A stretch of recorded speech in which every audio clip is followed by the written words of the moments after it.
प्रभु राम देव भगवान अल्लाह खुदा ईश आदि नाम एक ही शक्ति के हैं। वो कैसा है, कहां है, कैसे मिलता है, किसने देखा है? ये प्रश्नवाचक चिन्ह पूर्ण रूप से हटाने के लिए अवश्य सुनिए जगत गुरु तत्वदर्शी संत रामपाल जी महाराज के अमृत वचन सर्व पवित्र धर्मों के पवित्र शास्त्रों के आधार पर। हमारे हिंदू धर्म के गुरुओं ने, मुसलमान धर्म के मुल्ला और काजियों ने परमात्मा के इस यथार्थ ज्ञान को जनता तक नहीं आने दिया। ये बीच में ही टांग अड़ाए रखा और कहते रहे कि कबीर अशिक्षित है, जुलाहे के घर में इसका जन्म है, ये क्या जाने सदग्रंथों के अंदर गूढ़ रहस्यों को, ये झूठ बोलता है। पुण्यात्मा परमात्मा 600 वर्ष पहले क्या कहा करते, वो बताया करते थे कि ये तीनों देवता रजगुण ब्रह्मा, सतगुण विष्णु, तमगुण शिव जी, ये नासवान है, इनकी जन्म मृत्यु होती है और श्री देवी जी दुर्गा इनकी माता है और काल रूपी ब्रह्म ज्योति निरंजन इनका पिता है। पूर्ण परमात्मा अन्य है और परमेश्वर कहा करते कि मैं ही वो अलख अल्लाह हूं। लेकिन हमारे सभी धर्म गुरुओं ने और सभी जितने भी मुसलमान धर्म के धर्म गुरु हैं या ईसाई धर्म के धर्म गुरु हैं, उन्होंने परमात्मा को निराकार बता रखा था। उनका फाइनल फैसला है कि परमात्मा निराकार है।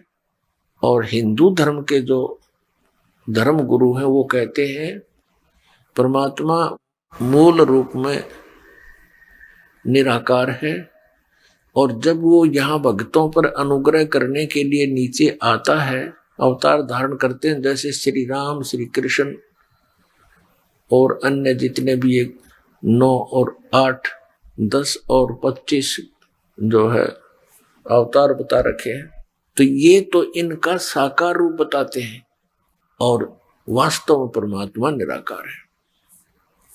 ये इनकी थ्योरी है और वास्तविकता इसके विपरीत है कि परमात्मा साकार है, सशरीर है। वो अपने निज स्थान में मनुष्य सदृश नर आकार में रहता है, वहां से गति करके आता है, चलकर आता है और उन श्रेष्ठ आत्माओं को मिलता है, अच्छी आत्माओं को मिलता है, उनको ज्ञान से परिचित कराता है और अपने सतलोक से, सचखंड से भी परिचित कराता है। उसके पश्चात परमेश्वर के उस निज धाम को, शाश्वत स्थान को, सनातन परम धाम को आंखों देखकर वो पुण्यात्मा, वो महान आत्मा फिर आगे अपने एफिडेविट देकर चले जाते हैं कि हु इज गॉड, कौन है परमात्मा, कैसा है वो भगवान, कहाँ रहता है वो मालिक, कैसे मिलता है वो परमपिता। पहले तो आपको ये क्लियर दिखाते हैं कि हमारे सदग्रंथ परमात्मा के विषय में क्या जानकारी देते हैं। पुण्यात्माओं, अभी तक इन्होंने हमारा फूल बना रखा था इन नकली गुरुओं ने। कोई कुछ कह रहा है, कोई कुछ कह रहा है। परमात्मा एक है और उसकी व्याख्या भी एक होनी चाहिए, उसके पाने की विधि भी एक ही होनी चाहिए। और परमात्मा एक सब मानते हैं, भगवान एक है और फिर अनेकों भगवान हमारे पूज्य बता रखे थे इन्होंने, जैसे भगवान श्री राम, भगवान श्री कृष्ण, भगवान विष्णु, भगवान ब्रह्मा और फिर अन्य देवी देवता, ये सभी हमारे पूज्य बता रखे थे हमारे गुरुओं ने। तो पुण्यात्मा, हमारे जो सदग्रंथ हैं जिनको आज तक हम शिरोधार्य मानते आए हैं, वो कौन कौन से हैं? पवित्र चारों वेद, पवित्र श्रीमद् भगवत गीता और पवित्र 18 पुराण। अब इन सदग्रंथों में भी अंतर है। जैसे ये 4 वेद ये गॉड गिवन है, ये प्रभु दत्त है, परमेश्वर ने दिए हैं। और श्रीमद् भगवत गीता ये भी गॉड गिवन है। श्रीमद् भगवत गीता में ये काल स्वयं वक्ता बना श्री कृष्ण में प्रवेश करके, जिस कारण से इसने श्रीमद् भगवत गीता में कुछ अपना मत जोड़ दिया, योग कर दिया। और वो मत यानी इसके विचार यदि वेदों से नहीं मिलते हैं तो फिर वो हमें मान्य नहीं है। पहले सर्वप्रथम परमात्मा ने ये कंप्लीट ज्ञान दिया था, पूर्ण ज्ञान इस सरपुरुष यानी ज्योत स्वरूपी निरंजन ब्रह्म के अंतःकरण में ये पूर्ण ज्ञान फीड कर दिया था, फैक्स कर दिया था सतलोक से, और उसका समय निर्धारित कर दिया था। इतने समय उपरांत अपने आप इसके शरीर से ये बाहर आ गया था संपूर्ण अध्यात्म ज्ञान। इस काल भगवान ने जब इन 4 वेदों को देखा तो इसने क्या किया, इसमें से वो भाग निकाल दिया जिसमें पूर्ण परमात्मा के पाने की विधि और सतलोक के अंदर वर्णित विशेष जानकारी जो थी, वहां क्या स्थिति है, कैसे रहते थे तुम, यहां कैसे आए, ये भी ज्ञान था। इसने उस पोर्शन को, उस भाग को निकाल कर नष्ट कर दिया। शेष जो ज्ञान है अपने पुत्र ब्रह्मा को दे दिया। आगे चलकर ये 4 वेद कहलाए, उसके 4 भाग कर लिए। जिस वेद के भाग को इस ज्योत निरंजन ने अर्थात इस काल भगवान ने ब्रह्म ने नष्ट किया था, उसको दोबारा देने के लिए परमात्मा स्वयं आते और वो अपने मुख कमल से बोलकर उस अमृत ज्ञान को सुनाते हैं। वो ब्रह्मणे मुखे सच्चिदानंद घन ब्रह्म की वाणी कहलाती है। श्रीमद् भगवत गीता अध्याय नंबर 4 के श्लोक नंबर 32 में ये वर्णन किया है कि सच्चिदानंद घन ब्रह्म की वाणी में इन धार्मिक अनुष्ठानों यानी यज्ञों की जानकारी विस्तार के साथ कही गई है। और उस ज्ञान को जानने के बाद फिर ये साधक सभी कर्मों से मुक्त हो जाता है। उसको तत्व ज्ञान कहा है। श्रीमद् भगवत गीता अध्याय नंबर 4 के श्लोक 34 में कहा कि उस ज्ञान को जो सच्चिदानंद घन ब्रह्म ने अपने मुख कमल से बोलकर जो ज्ञान दिया है वो तत्व ज्ञान है। उस ज्ञान को तत्वदर्शी संतों के पास जाकर समझ, और फिर जैसे वो तत्वदर्शी संत तुझे मार्गदर्शन करें तो उस परमात्मा की साधना तो तू ऐसे कर सकता है। अपनी भक्ति के विषय में गीता ज्ञानदाता ने वो अपनी भक्ति सत्र और उसकी विधि भी क्लियर कर रखी है श्रीमद् भगवत गीता। लेकिन उस परम अक्षर ब्रह्म की भक्ति साधना के लिए उसने तत्वदर्शी संत की खोज का ऑप्शन छोड़ दिया, प्रावधान बता दिया कि उससे पूछो। इससे सिद्ध है कि गीता ज्ञान दाता भी कंप्लीट यानी पूर्ण अध्यात्म ज्ञान नहीं रखता, नहीं तो 4 लाइन और लिख देता, 18 अध्याय बोले 2 अध्याय और बना देता। अगर इसको ज्ञान होता तो पुण्यात्मा उस ज्ञान को बताने के लिए परमात्मा स्वयं आए थे।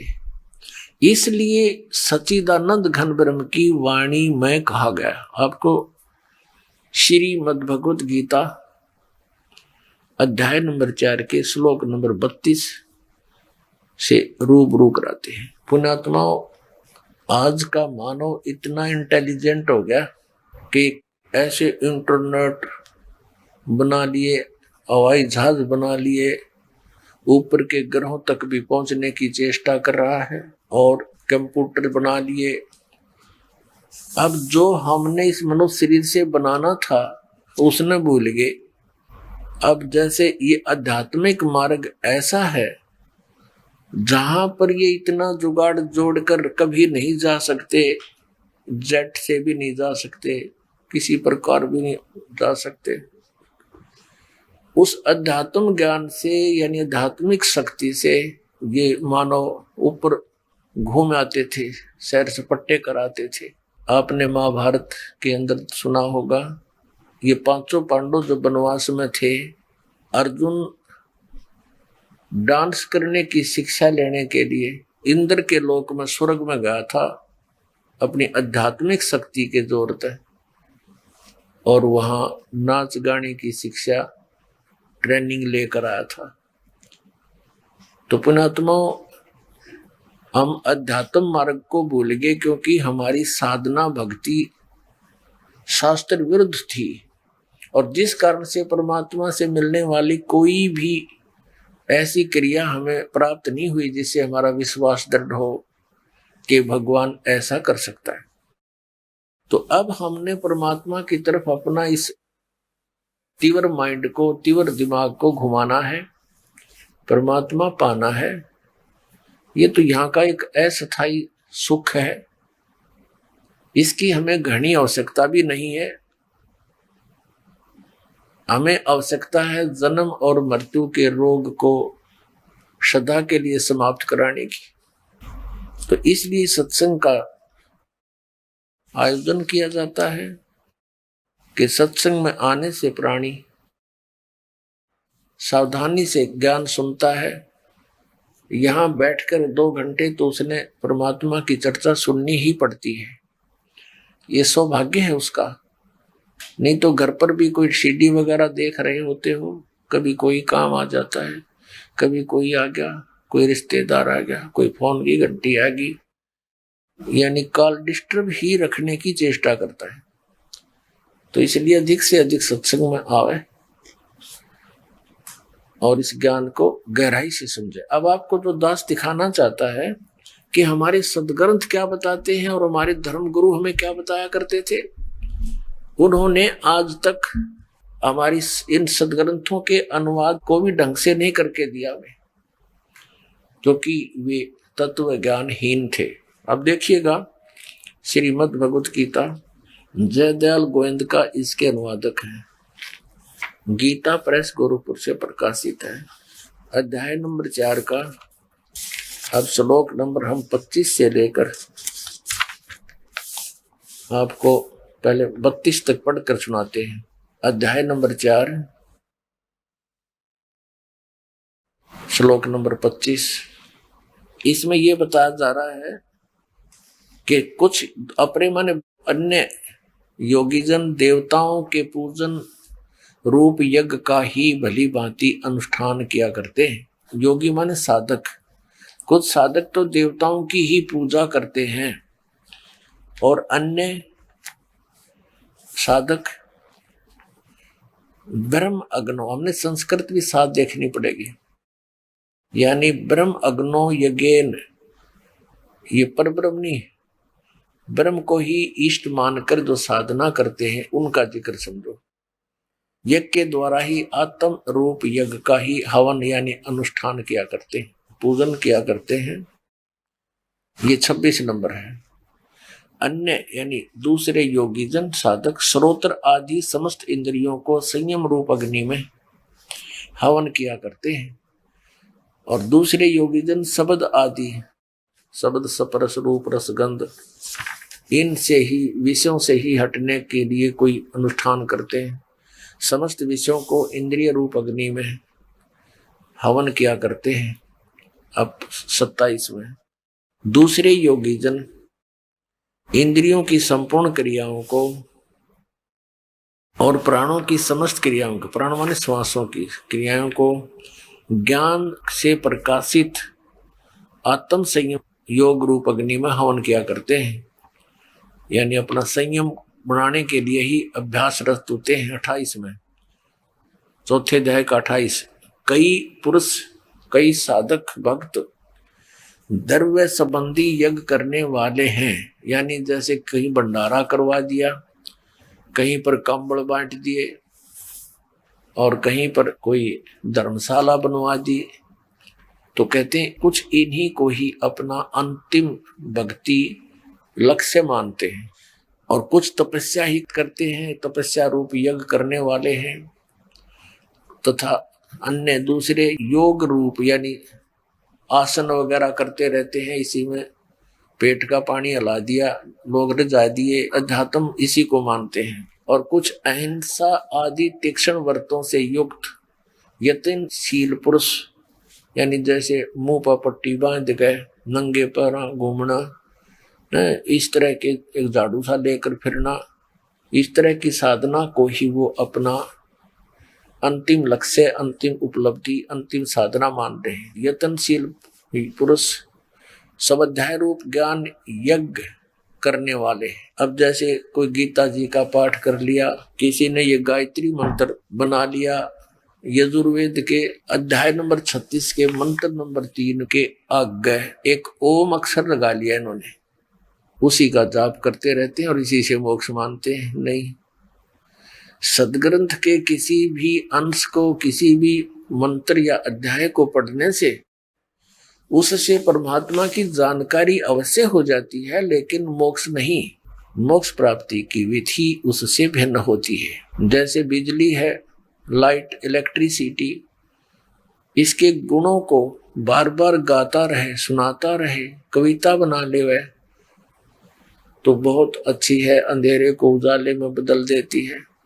और वो प्रोसीजर अपनावे नहीं, वो तरीका अपनावे नहीं जिससे कनेक्शन मिले, और कनेक्शन मिले बिना वो जो गुण है बिजली में वो प्राप्त नहीं हो सकते। इसलिए स्वाध्याय का जो कारण है, इसका लाभ क्या है, हमें जानकारी होती है कि भगवान कैसा है, कहाँ रहता है, कैसे मिलता है। और जब तक वो साधन नहीं अपनाएंगे तो उस ज्ञान का क्या फायदा, हमें यूज ही नहीं। तो ये बताया है कि कुछ स्वाध्याय रूपी ज्ञान यज्ञ करने वाले। आगे देखना अब 29 और 30 में क्या कहा है, अध्याय नंबर 4 के 29 और अब 28 पढ़ लिया। इसमें क्या कि दूसरे कितने ही योगी जिन अपान वायु में प्राण वायु को हवन करते हैं, यानी योग अभ्यास में लगे रहते हैं, श्वास उश्वास की क्रिया प्राणायाम वगैरह करके। अन्य योगी जन प्राण वायु में अपान वायु को हवन करते हैं। अन्य कितने ही नियमित आहार अल्पाहारी रहते हैं, कुछ प्राणायाम प्रयाण पुरुष कुछ प्राणायाम करते रहते हैं, प्राण और अपान की गति को रोक कर प्राणों में ही हवन किया करते हैं। ये सभी साधक यज्ञों द्वारा पापों का नाश कर देने वाले, यज्ञों के जानने वाले हैं। इसका अर्थ ये है जितने भी साधक हैं ये अपनी अपनी साधना को पाप नाशक जानने वाले हैं। यदि इनको ये पता लग जाए कि ये साधना ठीक नहीं है तो ये तुरंत त्याग दें, कोई ना डले डोए। अब चौथे अध्याय के 31वें श्लोक में ये कहा है कि जो सत साधना नहीं करते, यज्ञ से बचे हुए अमृत का अनुभव करने वाले सनातन परम धाम को प्राप्त होते हैं। अपने आत्मा श्रीमद् भगवत गीता अध्याय नंबर 3 के श्लोक नंबर 10 से लेकर 15 तक एक विशेष विवरण दिया है कि जो पूर्ण परमात्मा को, परम अक्षर ब्रह्म को इष्ट मानकर और सत साधना करते हैं, उनको भोग लगाकर उससे बचे हुए अन्न को खाते हैं, वो सर्व पापों से मुक्त हो जाते हैं। तो यहां भी उसी का एक हिंट दिया है चौथे अध्याय के 31वें श्लोक में कि यज्ञ से बचे हुए, यानी सत साधना जो हम करते हैं, परमात्मा को भोग लगाते हैं, वो बचा हुआ जो प्रसाद है, हलवा कढ़ा या जो भी प्रसाद है, तो उसको हम सभी भक्त यहाँ खाते हैं। तो इससे भी हमारे बहुत से जो है पाप नाश होते हैं, क्योंकि यहाँ परमात्मा की वाणी चलती है, तत्व ज्ञान चलता है, भोग लगता है, तो उसके आहार से भी हमारे इस प्रसाद रूप में खाने से पाप नाश होते हैं। क्योंकि यहाँ शास्त्र अनुकूल साधना है। शास्त्र अनुकूल साधना में प्रत्येक जो भी यज्ञ है, अनुष्ठान है, इन सब का विशेष लाभ साधक को प्राप्त होता है। तो देखिएगा चौथे अध्याय का अब 31वां श्लोक सुनाते हैं। इसमें कहा कि एक कुरुश्रेष्ठ अर्जुन, यज्ञ से बचे हुए अमृत का अनुभव करने वाले योगीजन यानी साधक सनातनम ब्रह्म यान्ति, उस सनातन यानी गीता ज्ञान दाता से अन्य है ये परमात्मा, सनातन ब्रह्म को, परब्रह्म नहीं, सनातन परमात्मा को प्राप्त होते हैं, अविनाशी भगवान को प्राप्त होते हैं। यज्ञ न करने वाले यानी ये जो यज्ञ नहीं करते यानी साधनाएं नहीं करते, भक्ति नहीं करते, जो धार्मिक अनुष्ठान नहीं करते, उनके विषय में फिर क्या बताया है? जो यज्ञ न करने वाले पुरुषों के लिए यानी जो भक्ति साधना करते ही नहीं, तो यह मनुष्य लोग भी सुखदायक नहीं है, फिर परलोक कैसे सुखदायक हो सकता है? भावार्थ ये है कि जो साधना नहीं करते, भक्ति नहीं करते, वो यहां भी दुखी और आगे भी दुखी। अब जो दास आपको जिस पॉइंट पर लाना चाहता था, अब हम आए हैं। अब चौथे अध्याय के 32वें श्लोक में ये कहा है कि इस प्रकार के जो अभी वर्णन किए हैं धार्मिक अनुष्ठान 25 से लेकर 30 तक, ये साधनाएं ऐसी हैं जो अपने अपने अपने हिसाब से सब कर रहे हैं और सभी अपनी इन यज्ञों को, धार्मिक अनुष्ठानों को पापनाशक जानते हैं। अब यहां बताया है कि इस प्रकार की बहुत विस्तार के साथ यज्ञों की जानकारी उस सच्चिदानंद घन ब्रह्म की वाणी में विस्तार के साथ कही है। अब सच्चिदानंद ब्रह्म की वाणी कौन सी है? अब जैसे गीता है, ये वेदों का ज्ञान है, चारों वेदों का, तो वो सच्चिदानंद घन ब्रह्म की वाणी उन वेदों, गीता, पुराणों से भिन्न है, जो परमेश्वर ने स्वयं अपने मुख कमल से बोली है। अब देखना, पढ़ो एक बार इसको। अब वैसे विश्वास नहीं होगा, मौखिक बहुत धोखा खा चुके हैं हम। अध्याय 4 श्लोक नंबर 32 में इस प्रकार बहुत तरह के, बहुविधा, बहुत तरह के यज्ञ, यहां इन्होंने गलती कर दी, ब्रह्मण मुखे का अर्थ कर दिया वेद की वाणी, ये गलत कर दिया। अब देखो यहां विचलित हो गई है। अब आपको दिखाते हैं अध्याय नंबर 17 और श्लोक नंबर 23। इसमें क्या बताया है? ओम तत्सत इति निर्देश है ब्रह्मण, ब्रह्मण है त्रिविध समर्थ है, ये ब्रह्मण शब्द है इसके अंदर। इसका अनुवाद इन्होंने क्या किया है? ओम ओम तत् तत् सत सत इति, यह त्रिविध मन 3 प्रकार का, ब्रह्मण माने सच्चिदानंद घन ब्रह्म का निर्देश है, समर्थ है, नाम कहा है। हमने सिर्फ इतना लेना, इसको फिर बाद में छेड़ेंगे। ब्रह्मण माने सच्चिदानंद घन ब्रह्म। अब फिर हम वापस आते हैं चौथे अध्याय में, आगे हम फिर श्रीमद् भगवद गीता का, और ये देखिएगा 32वां श्लोक। इसमें ब्रह्मण मुखे शब्द है, ब्रह्मण मुखे एवं बहुविधा यज्ञ वित्तता ब्रह्मण मुखे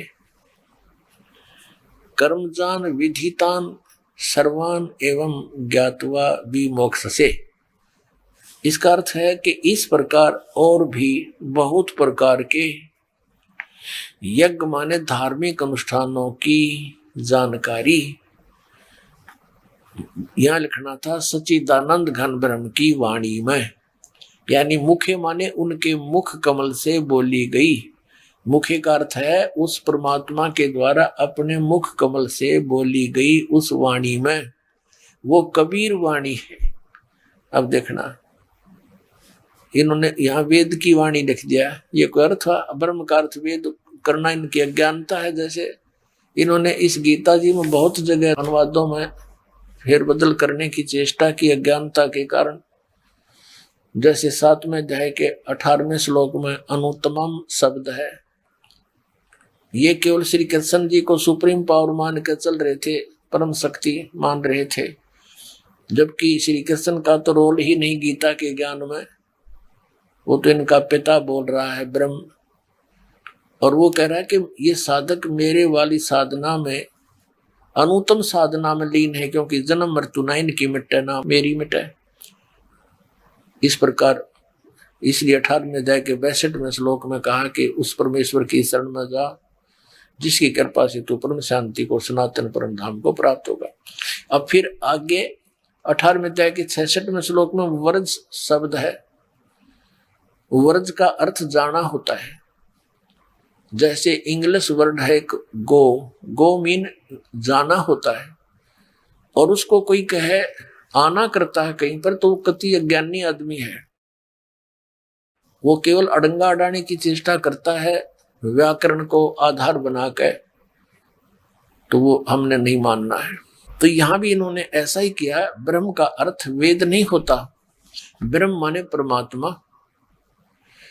और वेद जो है, वेद कहो गीता जी कहो, ये उसका विधान है।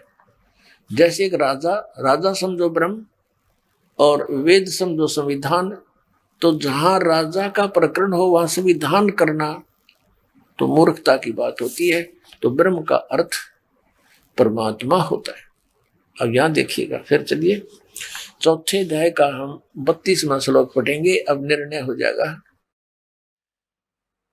इस प्रकार बहुत प्रकार के यज्ञ सच्चिदानंद घन ब्रह्म की वाणी में विस्तार के साथ कहे गए हैं। ये वेद की वाणी, वेद गलत लिखा, सच्चिदानंद घन ब्रह्म की वाणी। उन सबको तू कर्म जान विधि। इसका अर्थ है कि ये कर्मों से नाम उठत नाम बैठत नाम सोध जागवे, काम करते करते उसकी साधना होती है। उस परम पिता परमात्मा के उस वाणी में ऐसा वर्णन है। देखना, कर्म जान है, शारीरिक क्रियाओं द्वारा संपन्न होने वाले, जान विधि माने जान।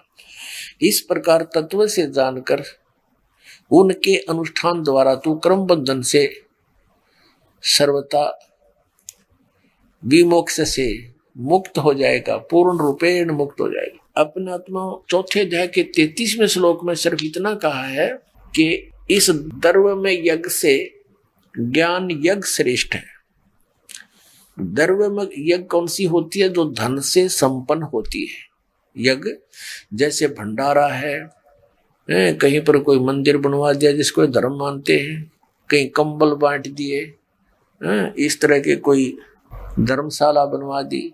तो कहने का भाव यह है कि पहले तू ज्ञान समझ, उस तत्व ज्ञान को ना समझकर अंधाधुंध वैसे ही धर्म करने की बजाय ज्ञान यज्ञ श्रेष्ठ है। उस ज्ञान को समझ, उसके बाद फिर उस तत्व ज्ञान के आधार से तू फिर वो धर्म कर। ऐसे आंख मीच कर वैसे अंधाधुंध धर्म करने से कोई लाभ नहीं होता। इसका ये भाव देखिएगा। चौथे अध्याय का श्रीमद् भगवद गीता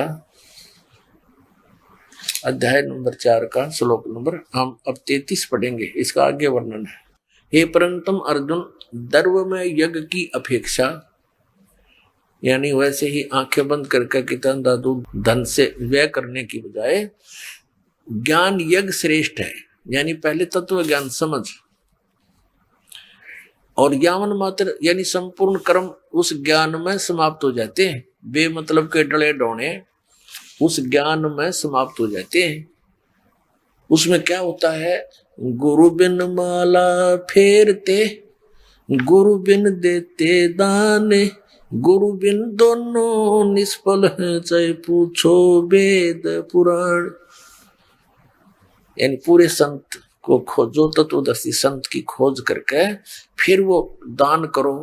अपने आत्मा चौथे अध्याय के 33वें श्लोक में सिर्फ इतना कहा है कि इस द्रव्य में यज्ञ से ज्ञान यज्ञ श्रेष्ठ है।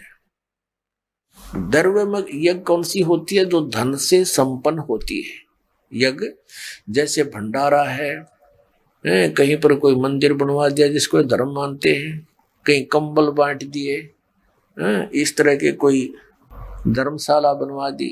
तो कहने का भाव ये है कि पहले तू ज्ञान समझ, उस तत्व ज्ञान को ना समझकर अंधाधुंध वैसे ही कोई दान करने धर्म करने की बजाय ज्ञान यज्ञ श्रेष्ठ है। उस ज्ञान को समझ, उसके बाद फिर उस तत्व ज्ञान के आधार से तू फिर वो धर्म कर। ऐसे आंख मीच कर वैसे अंधाधुंध धर्म करने से कोई लाभ नहीं होता। इसका ये भाव देखिएगा। चौथे अध्याय का श्रीमद् भगवत गीता अध्याय नंबर 4 का श्लोक नंबर हम अब 33 पढ़ेंगे। इसका आगे वर्णन है। हे परंतम अर्जुन, द्रव्य में यज्ञ की अपेक्षा, यानी वैसे ही आंखें बंद करके धन से व्यय करने की बजाय ज्ञान यज्ञ श्रेष्ठ है। यानी पहले तत्व ज्ञान समझ, और यावन मात्र यानी संपूर्ण कर्म उस ज्ञान में समाप्त हो जाते हैं। बेमतलब के डले डोने उस ज्ञान में समाप्त हो जाते हैं। उसमें क्या होता है? गुरु बिन माला फेरते, गुरु बिन देते दाने, गुरु बिन दोनों निष्फल है, चाहे पूछो वेद पुराण। यानी पूरे संत को खोजो, तत्वदर्शी संत की खोज करके फिर वो दान करो, तब संपूर्ण लाभ होगा। अब देखना, अब हम आगे हैं श्रीमद् भगवत गीता अध्याय नंबर 4 के और श्लोक नंबर 34 पर। 33 हमने पढ़ लिया। अब ये जो बताया चौथे अध्याय के 32वें श्लोक में जो तत्व ज्ञान है, सच्चिदानंद घन ब्रह्म की वाणी में जो कहा गया है विस्तार से, वो तत्व ज्ञान है। उस ज्ञान को तू तत्वदर्शी ज्ञानियों के पास जाकर समझ, उनको भली भांति दंडोत प्रणाम करने से, उनकी सेवा करने से, कपट छोड़कर सरलता पूर्वक प्रसन्न करने से वो परमात्म तत्व को भली भांति जानने वाले ज्ञानी महात्मा तुझे उस तत्व ज्ञान का उपदेश करेंगे। हो गया कंसेप्ट क्लियर। अब ये तो कंसेप्ट क्लियर ये हो गया कि गीता ज्ञान दाता से अन्य कोई परमात्मा है और उस परमात्मा के द्वारा अपने मुख कमल से बोला गया ज्ञान श्रीमद् भगवत गीता तथा पवित्र चारों वेदों से भिन्न है। उसने अपने मुख कमल से बोला है। अब ये बता दिया चौथे अध्याय के 34वें श्लोक में कि उस ज्ञान को तत्वदर्शी संत बताएंगे, उनसे सुनो। तो गीता ज्ञान दाता फ्री हो गया और ये भी सिद्ध कर दिया कि मुझे पूर्ण अध्यात्म ज्ञान नहीं है। तो इससे सिद्ध ये हो गया कि श्रीमद् भगवत गीता इनकम्प्लीट और पवित्र चारों वेद इनकम्प्लीट। तो कंप्लीट कौन सा वेद है? वो सूक्ष्म वेद है, 5वां वेद है, और वो परमात्मा ने स्वयं अपने मुख कमल से बोला होता है। वो सच्चिदानंद घन ब्रह्म की वाणी है, उसको कबीर वाणी बोलते हैं, कबीर वाणी, वो 5वां वेद है। अब उस तत्वदर्शी संत की पहचान क्या है? उसको कैसे पहचाने कि वो कौन है तत्वदर्शी संत? तो इसी पवित्र सदग्रंथ श्रीमद् भगवत गीता में ये भी स्पष्ट किया है कि तत्वदर्शी संत की पहचान क्या होती है। आपको दिखाते हैं 15वें अध्याय के प्रथम श्लोक में। ये है पंचदश अध्याय अथ पंचदशो अध्याय। इसमें क्या कहा कि ऊर्ध्व मूलम अधः शाखम अश्वत्थम प्राहु अवम छंदासी यस्य प्रणानी यह तम वेद स वेदवित। ऊर्ध्व माने ऊपर को, मूल माने जड़ वाला, अधः शाखम नीचे को शाखा वाला। ये अश्वत्थम यानी पीपल का एक अविनाशी संसार रूपी वृक्ष कहा गया है। छंदासी यस्य प्रणानी, उसके पत्ते आदि भाग हैं, विभाग हैं, छंद हैं, उसके पोर्स पार्ट हैं। और यह तम वेद, उसको जो जानता है उन सभी विभागों को, स वेदवित, वह वेद के तात्पर्य को जानने वाला है, वो तत्वदर्शी संत है। इन्हीं की भाषा में ऊर्ध्व मूलम, आदि पुरुष परमेश्वर रूप मूल वाले। यहां लिखना चाहिए था इन्होंने ऊपर को जड़ वाले। ऊपर को जड़ जो है वो पूर्ण परमात्मा समझो इस संसार रूपी वृक्ष की। पहले हम इस संसार रूपी वृक्ष को देखते हैं, ये बहुत आसानी से आपका समझ में आओगा। पुण्यात्माओं, ये इस मनुष्य जीवन से काम यही करने का था जिसको हमने पेंडिंग छोड़ रखा था, एक ऑप्शनल सब्जेक्ट मान लिया था, जबकि ये तो वेरी इंपॉर्टेंट होना चाहिए था। हमें सबसे पहले यही हमारा जन्म से ही बच्चे का उद्देश्य भक्ति और भगवान पर विश्वास होना चाहिए। आने वाले समय में परमात्मा उसके साथ रहेगा, ऐसी ऐसी व्यवस्था कर देगा विश्व में, आप सोच नहीं सकते। यदि सत साधना पूरा विश्व इस तरह करने लग गया तो यह दौड़ मिट जाएगी, हाहाकार मिट जाएगी।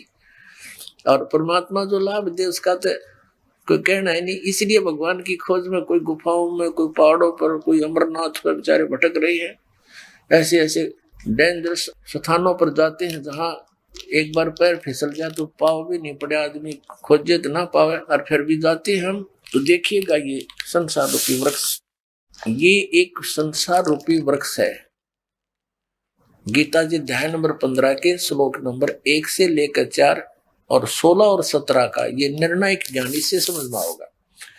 अब यहाँ क्या बताया कि ऊपर को जड़, ये तो है पूर्ण परमात्मा, ये तो परम अक्षर ब्रह्म है, और ये नीचे को तीनों गुण रूपी शाखा है।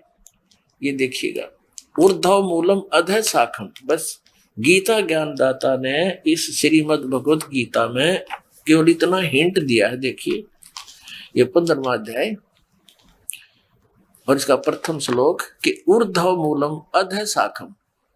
बस इन्होंने अनुवाद थोड़ा सा सारा ही गलत कर दिया।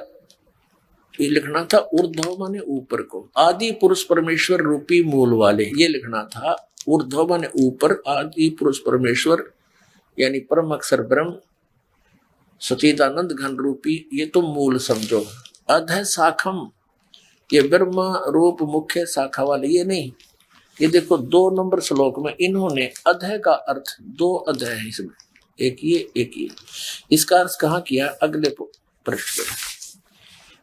अधः माने नीचे, अधः माने नीचे, और ऊर्ध्व माने ऊपर, ये आप अनुवाद करें, ऊर्ध्वम ऊपर, अधः माने नीचे, अधः माने नीचे। यहां देखिए,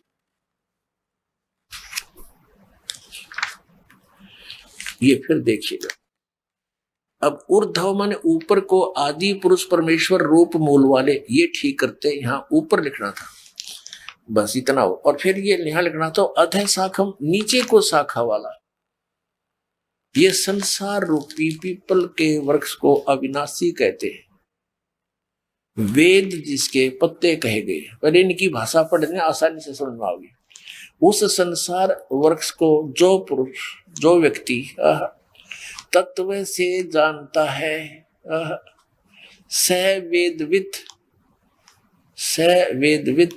वह वेद के तात्पर्य को जानने वाला है, अर्थात वो तत्वदर्शी संत है। अपनात्मा आज से 600 वर्ष पहले परमात्मा आए थे, जिसके उपलक्ष्य में ये शुभ समागम चल रहा है।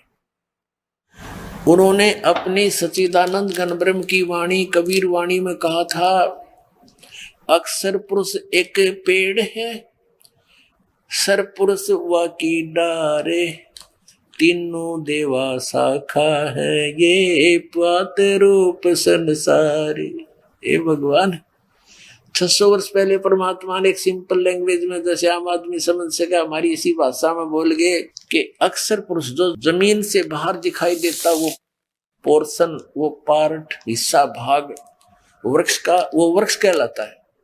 और जड़ें प्रोक्ष होती हैं, वो गुप्त होती हैं। और ये बता दिया कि जो इस सभी विभागों को भिन्न भिन्न बता देगा, सवेदविद, वो तत्वदर्शी संत है।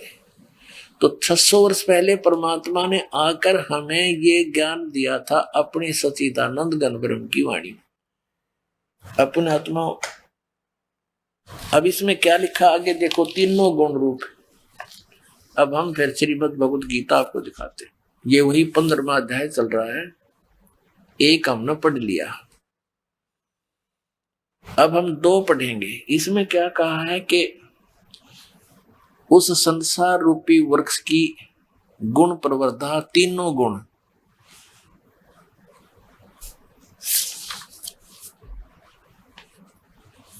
तीनों गुण रूपी बढ़ी हुई विषय पर वाला शाखा, यानी विषय भोग रूप कोपलों देव मनुष्य और तिरक आदि योनि रूपी शाखा, यदि अपने सट्टे मारेंगे इन्हें पता ही नहीं था। ऊपर को मूल और नीचे को तीनों गुण रूपी शाखा वाला शाखाएं, नीचे और ऊपर, अधः माने नीचे, ऊर्ध्व माने ऊपर, सर्वत्र नहीं, ये फैली हुई है। मनुष्य लोक में कर्मों के बंधन में बांधने की ये मुख्य कारण है, मूलानी मुख्य कारण है, जड़ें हैं जो नीचे और ऊपर व्याप्त है। अब देखो हमने यहाँ ये देखना है कि तीनों गुण कौन है? रजगुण ब्रह्मा, सतगुण विष्णु, तम गुण शिव जी। हम थोड़ा सा कंसेप्ट क्लियर करके आगे चलेंगे। ये दिखाना पड़ेगा कि रजगुण ब्रह्मा है, सतगुण विष्णु, तम गुण शिव जी। ये मार्कंडेय पुराण है, गीता प्रेस गोरखपुर से प्रकाशित है।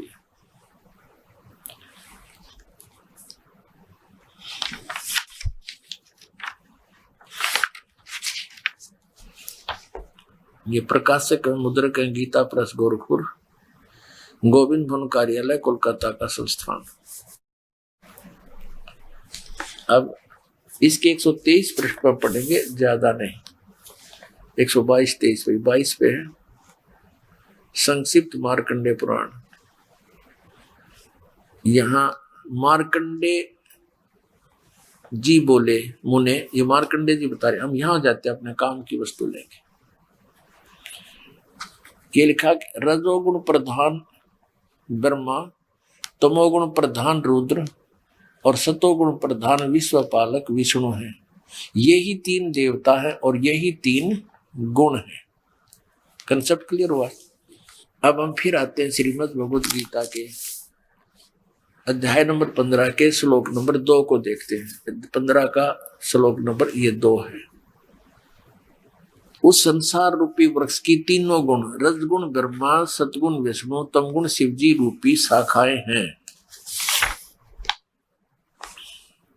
ये ऊपर और नीचे फैली हुई है। ऊपर स्वर्गलोक, पाताललोक और पृथ्वीलोक पर ज्ञान बोला ही जा रहा है। अब यहां देखो तीसरे में क्या कहा है कि इस संसार वृक्ष का स्वरूप जैसा कहा है वैसा यहां विचार काल में नहीं पाया जाता, क्योंकि इसका न आदि और न अंत है, न इसकी अच्छी प्रकार स्थिति है। यो गीता ज्ञानदाता कहता है कि इस संसार रूपी वृक्ष का और छोर मुझे ज्ञान नहीं, और तेरे और मेरे इस गीता जी के डिस्कशन में मैं तुझे नहीं बता पाऊंगा, क्योंकि इसकी स्थिति से मैं परिचित नहीं हूं, मुझे ज्ञान नहीं है। देखना इस संसार वृक्ष रूप वृक्ष का स्वरूप जैसा कहा गया यहां विचार काल में, यहां तेरे और मेरे गीता जी के इस डिस्कशन में विचार विमर्श में नहीं पाया जाता, क्योंकि न इसका आदि है और न इसका अंत, और न इसकी कोई अच्छी प्रकार स्थिति है ही है। इसलिए इस सुविरुद्ध मूलम, अति दृढ़ मूल वाले, ये नहीं, अति दृढ़ मूल वाले संसार रूपी पीपल के वृक्ष को, जिसकी मूल यानी ऊपर को जड़ रूपी जो भगवान है वो कौन है? अब जैसे अक्षर पुरुष एक पेड़ है, सरपुरुष वाकी डार, तीनों देवा शाखा है, ये पात रूप संसार, लेकिन वो जड़ तो अलग है, वो प्रोक्ष है, वो परम अक्षर ब्रह्म है। तो यहाँ बताया है वो अविनाशी है, वो ऊपर के लोक। तो ऊपर वाला जो जड़ रूपी परमात्मा का पोर्शन है, सतलोक, अलखलोक, अगमलोक, अकैलोक, तो वो तो समझो सुदृढ़ है, वो तो अविनाशी है। अब देखना उस सुविरुद्ध मूलम, उस अति दृढ़ मूल वाले अश्वत्थम यानी संसार रूपी पीपल के वृक्ष को, अब यहां इन्होंने लिखा है असंख्य शस्त्रेण, नहीं, उस तत्व ज्ञान वैराग रूप शस्त्र नहीं, तत्व ज्ञान रूपी शस्त्र के द्वारा काटकर, अर्थात उसको समझकर, तत्वदर्शी संत मिलने के उपरांत उससे उस ज्ञान को समझकर उसके पश्चात, ये देखना अध्याय नंबर 15 का, अध्याय नंबर 15 का अब श्लोक नंबर हम अब 4 पढ़ाएंगे आपको, ये 4। उसके पश्चात उस परम पद रूप परमेश्वर को भली भांति खोजना चाहिए, जहां जाने के बाद जिसमें गए हुए साधक फिर लौटकर संसार में नहीं आते, और जिस परमेश्वर से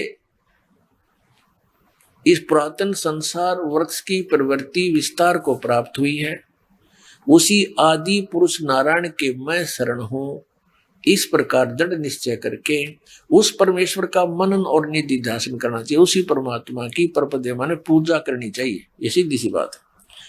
अब इससे क्या कंसेप्ट क्लियर हुआ पुण्यात्मा?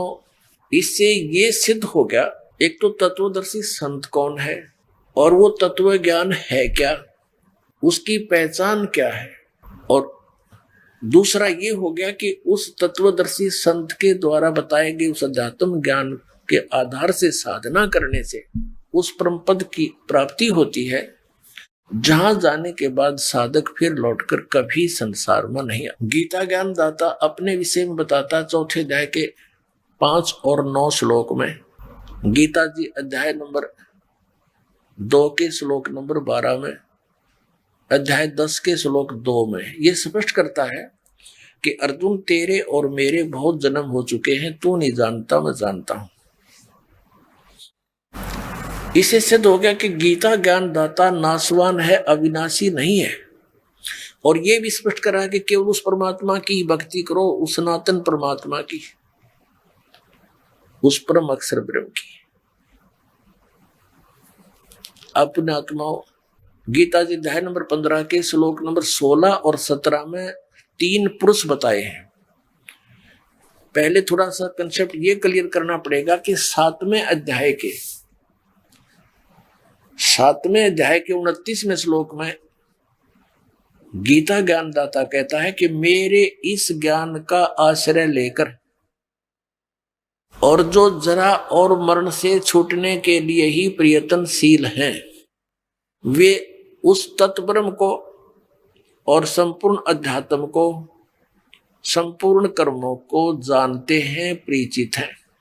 8वें अध्याय के प्रथम श्लोक में गीता ज्ञान दाता से अर्जुन ने पूछा, फिर किम तत्ब्रह्म, कि जो जरा और मरण से, जरा माने वृद्धावस्था, मरण माने मृत्यु, इस दोनों संकटों से ही निवारण के लिए साधना रत हैं, तो ऐसा वो तत्ब्रह्म क्या है और क्या है वो अध्यात्म, क्या वो कर्म क्या है, वो मुझे बता। 8वें अध्याय के 3 श्लोक में गीता ज्ञानदाता ने कहा कि वो परम अक्षर ब्रह्म है।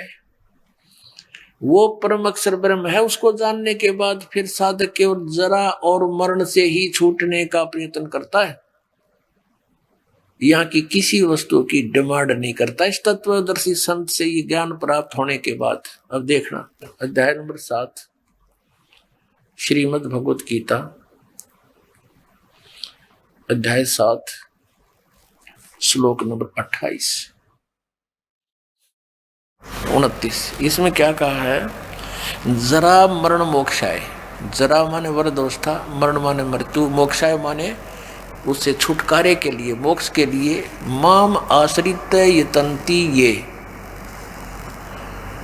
ते ब्रह्म तत्विदु कृष्णम अध्यात्म कर्म से अखिलम।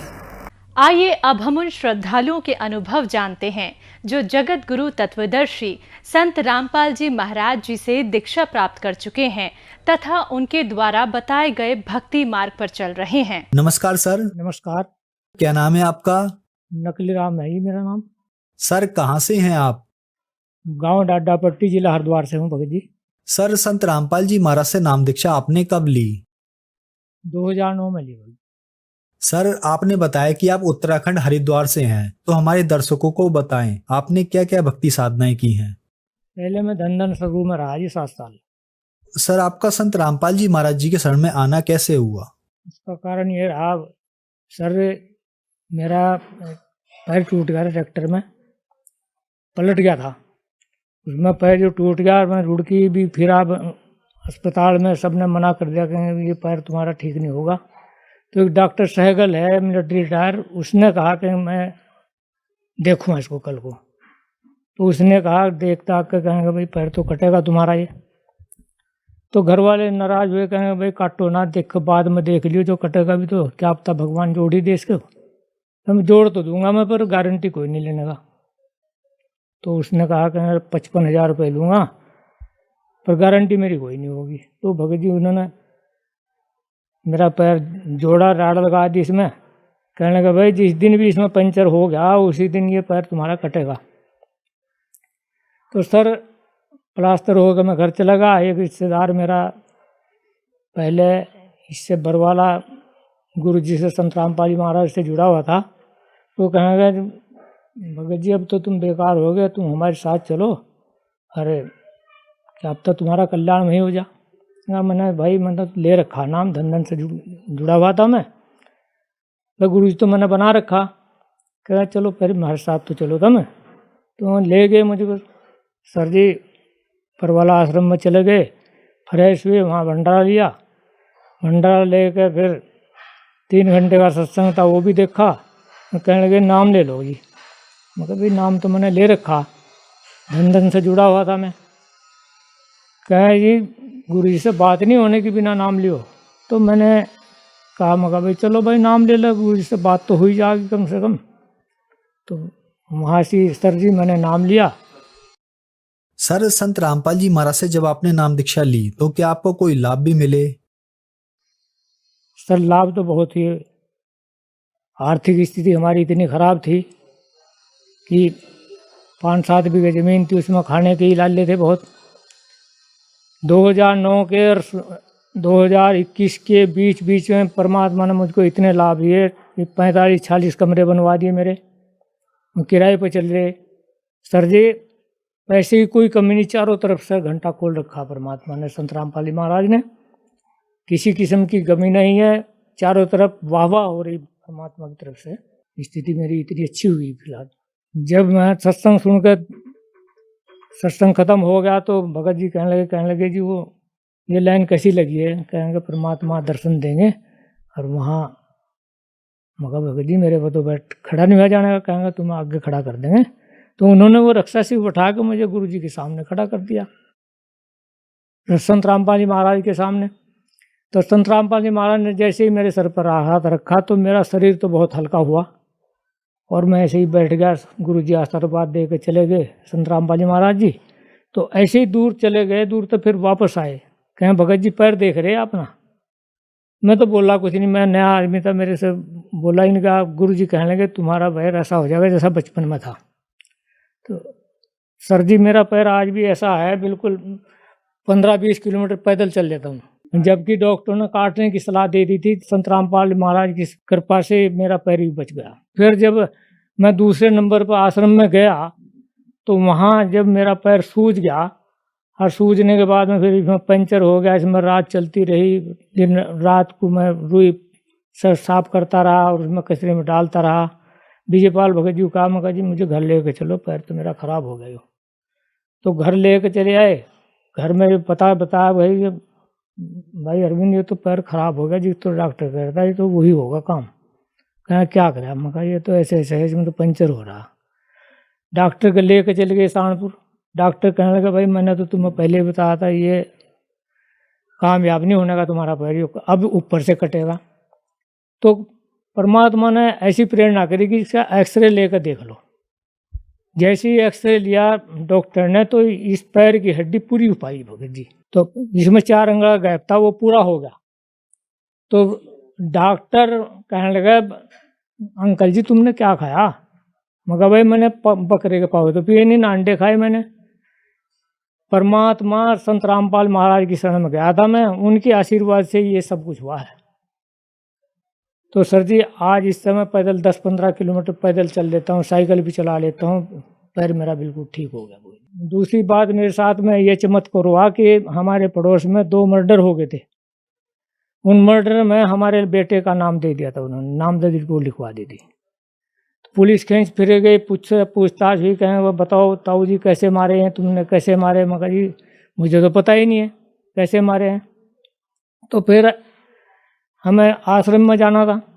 दुर्गा को कहा, मगर जी मैं और कहीं नहीं मिलने का, आपको आश्रम में मिलूंगा, कभी तुम मुझे घर ढूंढो, कहें हमारे बिना पूछो कहीं ना जाना, मगर मैं वहीं मिलूंगा आपको। तो मैं आश्रम में चला गया, गुरु से प्रार्थना करी, मगर गुरु जी ऐसी ऐसी कहानी है, बेटे का नाम मर्डर में लिखवा रखा, 2 मर्डर हुए हैं।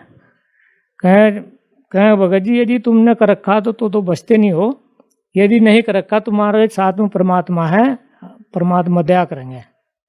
मगर जी दया कबू करेंगे, हड्डियों में मतलब शरीर में तो हड्डी काटने को फिर पुलिस घुस भरने को तैयार हो रही। कहें भक्ति कर लो, तुम्हारा कुछ नहीं होने का, यदि आपने कुछ करा नहीं है तो तुम्हारा कुछ नहीं बिगड़ना, परमात्मा तुम्हारे साथ है।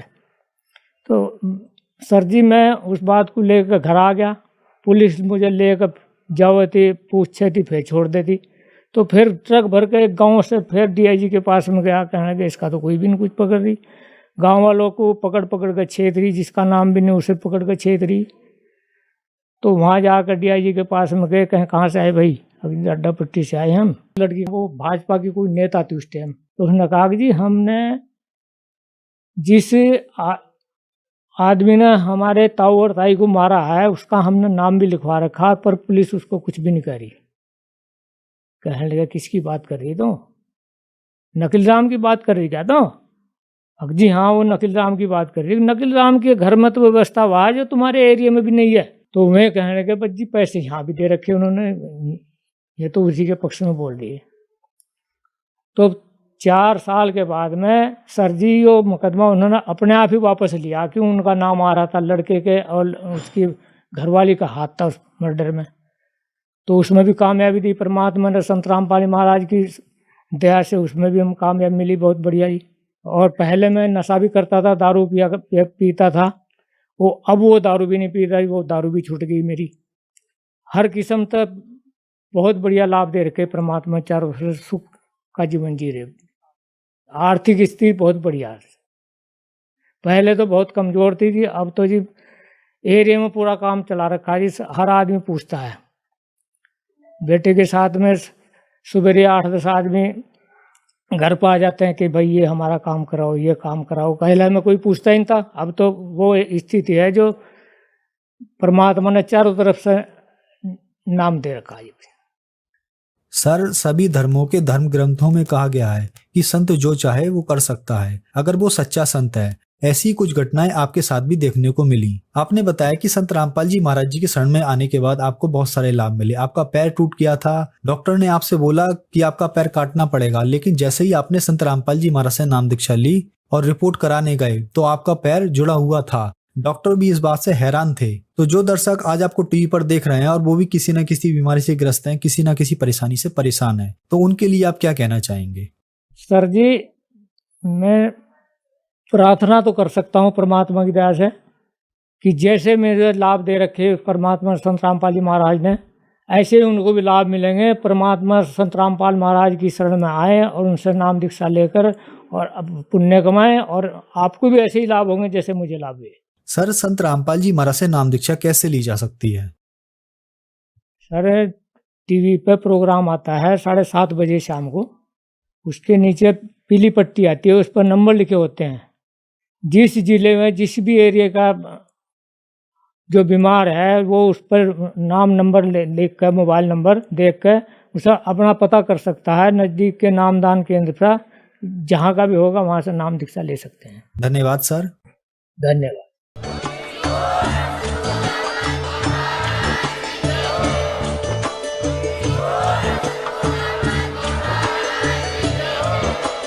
आप सुन रहे थे जगत गुरु तत्वदर्शी संत रामपाल जी महाराज जी के मंगल प्रवचन। अधिक जानकारी के लिए विजिट कीजिए हमारी वेबसाइट www.jagatgururampalji.org। संत रामपाल जी महाराज जी के शुभ आशीर्वाद से पूरे विश्व भर में 500 से भी ज्यादा नाम दीक्षा केंद्र हैं, जिन पर संत रामपाल जी महाराज जी द्वारा ऑनलाइन निशुल्क नाम दीक्षा दी जा रही है। अपने नजदीकी नाम दीक्षा केंद्र का पता करने के लिए संपर्क करें 8222880541।